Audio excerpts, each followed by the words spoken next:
Boss ಅದು ದುರ್ಗಾ ಬೇಕು ಅಂತ ಮಾಡಿದ್ದಲ್ಲ. ನನ್ನದು ಮೇಡಮ್ ಕರೀತಿದ್ದಾಳೆ ಅನ್ಸುತ್ತೆ, ನಾನು ಬರ್ತೀನಿ.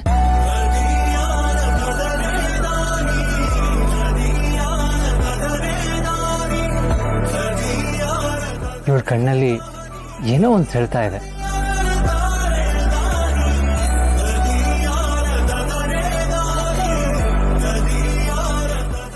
ಅಲ್ಲ, ಈ ಬಾಸ್ ಯಾಕೆ ಹೀಗೆ ಮಾಡಿದ್ರು?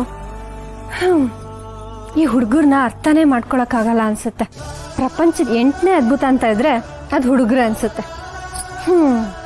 ನಮಗೆ ಹುಷಾರಿಲ್ಲ, ಒಂದು ಸ್ವಲ್ಪ ಕಾಳಜಿ ತೋರಿಸಿ ಅಂದರೆ ಆಕ್ರಿಕೆ ಆಗಬೇಕು, ಅಷ್ಟು ಕಾಳಜಿ ತೋರಿಸ್ತಾರೆ. ಅದೇ ನಾವಿಲ್ಲಿ ಕಣ್ಣೀರಿನ ಹಾಡು ಹೇಳ್ತಾ ಇದ್ರೆ ಅವ್ರು ಆ ಕಡೆ ರೊಮ್ಯಾಂಟಿಕ್ ಹಾಡು ಹೇಳ್ಕೊಂಡು ಬರ್ತಿರ್ತಾರೆ. ನಮಗೆ ಸಮಾಧಾನ ಮಾಡೋಕ್ಕೆ ಒಂದೆರಡು ಮಾತಾಡಿ ಅಂದರೆ ಅವ್ರು ತಮಾಷೆ ಮಾಡೋ ಮೂಡಲ್ಲಿರ್ತಾರೆ. ಅದೇ ನಾವು ತಮಾಷೆ ಮಾಡುವಾಗ ಇವ್ರಿಗೆ ಕೆಲಸ ಟೆನ್ಷನ್ ಬಂದ್ಬಿಡುತ್ತೆ. ಈ ಹುಡುಗರ್ನ ಅರ್ಥನೇ ಮಾಡ್ಕೊಳಕ್ಕಾಗಲ್ಲ, ಬರೀ ಎಡ್ಬಟ್ಟು.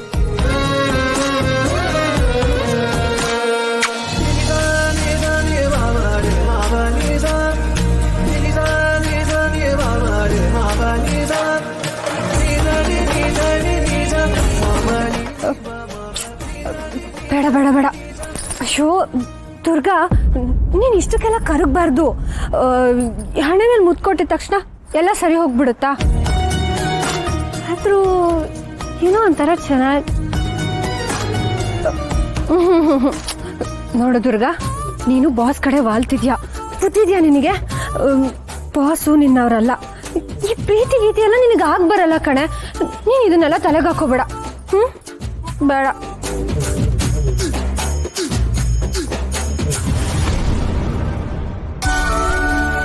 ಚಿಕ್ಕಪ್ಪ, ನೀವೇನಿಲ್ಲಿ ಇದ್ಕಿದ್ದ ಹಾಗೆ? ದುರ್ಗಾ, ಅದು ಅಪಾಯದ ಮುನ್ಸೂಚನೆ ಇತ್ತಮ್ಮ. ನಿನಗೆ ತಿಳಿಸೋಕ್ಕೋಸ್ಕರ ನಾನೇ ಬರಬೇಕಾಯ್ತು. ಏನಾಯ್ತು ಚಿಕ್ಕಪ್ಪ? ಏನು ಹೇಳ್ತಿದ್ದೀರಾ ನೀವು?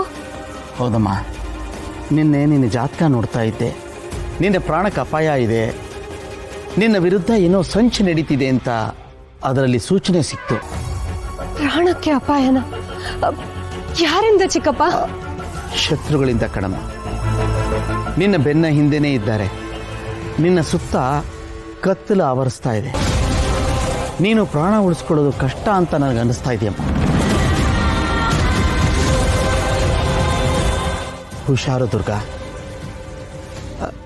ಪರಿಸ್ಥಿತಿ ನಾವು ಅಂದ್ಕೊಂಡಿರೋಷ್ಟು ಸುಲಭವಾಗಿಲ್ಲ. ನಾನು ಕವಡೆ ಕೂಡ ಹಾಕಿ ನೋಡಿದೆ.